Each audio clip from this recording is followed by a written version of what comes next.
point is, Rabotai, is that when a person understands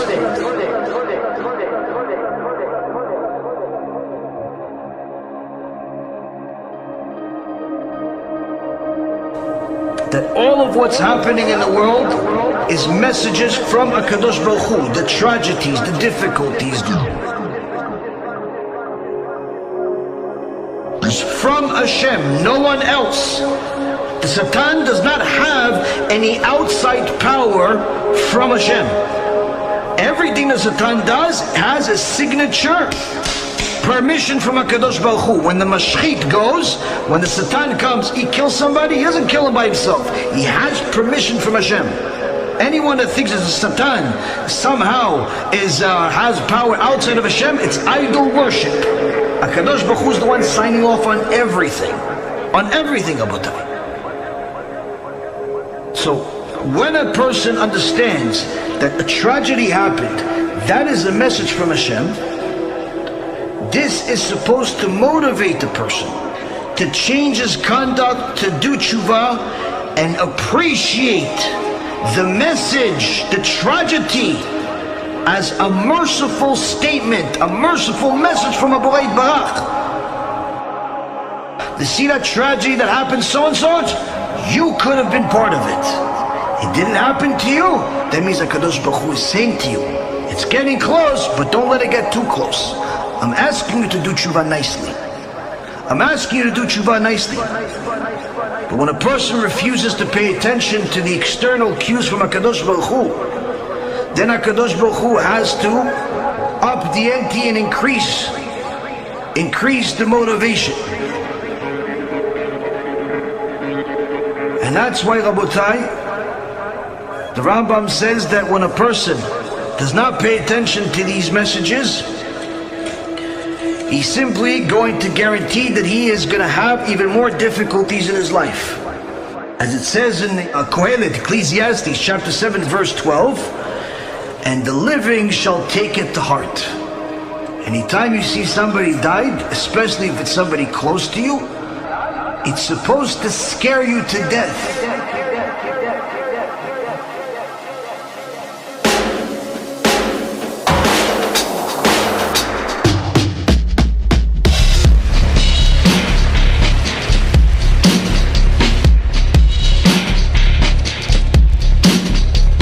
If one member of a group dies, the entire group should worry, for God's judgment is extended against all of them. For the first 3 days, the Rambam says, one should see himself as if a sword is drawn over his neck, meaning the Satan is right over his neck, and like any wrong move you do,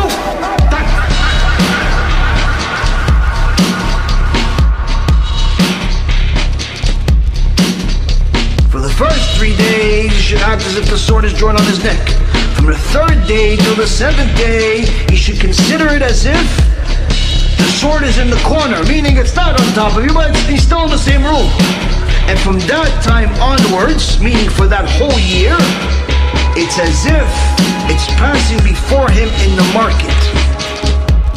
But if you're in a situation where you don't keep Shabbat, you, my dear friend, according to the Halacha, Rambam, Ilchot Shabbat, chapter 30, Halacha number 15, you are considered 100% an idol worshiper. That's what the Torah says. You violate Shabbat on purpose, according to the Shulchan Aruch, according to the Rambam, according to all poskim across the board. You are considered 100% an idol worshiper. And an idol worshiper is much worse than anything you can imagine. How much worse?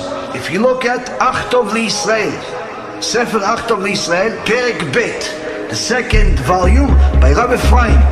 He discusses this specific issue and he says, in the Bet HaMikdash, if an Arab came and wanted to bring a korban to the Bet HaMikdash, we accept it. But if a Mechalel Shabbat wanted to bring a sacrifice, a korban to the Bet HaMikdash, we do not accept it. He's an idol worshiper. Idol worshiper.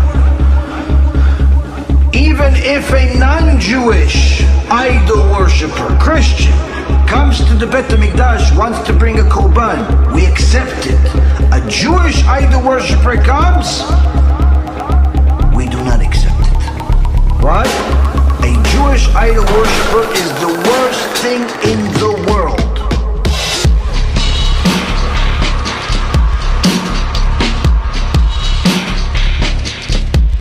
But there is a light at the end of the tunnel for you. What's that light?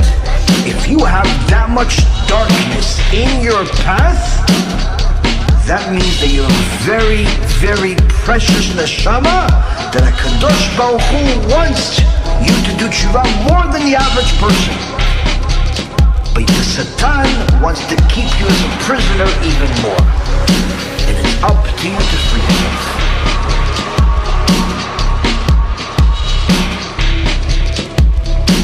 And Rabotai, we have to do something before it gets worse. Be'ezrat Hashem, this will encourage each and every single one of us to do something. To do something about it. To do something about it, because there is a tragedy. There is a huge tragedy. And unfortunately, it's what we're doing is not enough. What we're doing is not enough. So we have to help Am Yisrael do tshuva.